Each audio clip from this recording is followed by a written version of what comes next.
A journalist was gunned down in Mexico on Friday night in the municipality of Felipe Carrillo Puerto in Quintana Roo. According to a police report, a man entered a bar and shot Jose Guadalupe Chan 3 times. Chan is the 7th journalist to be murdered in Mexico this year.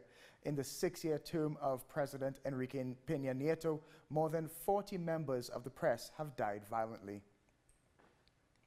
Meanwhile, indigenous communities blocked roads to prevent the establishment of polling stations ahead of this Sunday's elections. They say the system has failed them. Residents have destroyed campaign signs and set up blockades to prevent the government from delivering ballots. Indigenous leaders in at least 6 towns and small cities in those states are also pledging to block balloting on Sunday. Electoral authorities may set up polling stations outside of those protesting towns instead. We want the National Electoral Institute to abstain from putting polling stations here, because we have the right. It's the same right that politicians have to demand a municipal president, and it's the same right we, the people, have.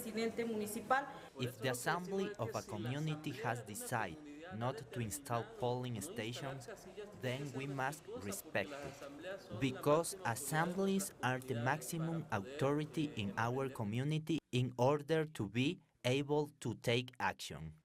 And with 133 politicians murdered ahead of the Mexico elections, voters appear to be wary ahead of the polls, but that does not mean that they're not going out to vote.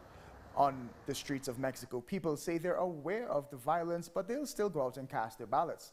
It's by far the most violent election on record in Mexico. Many won't go out and vote out of fear. As things are, you can't go out. If you're afraid of going out to earn a dime, well, during elections, there's more fear.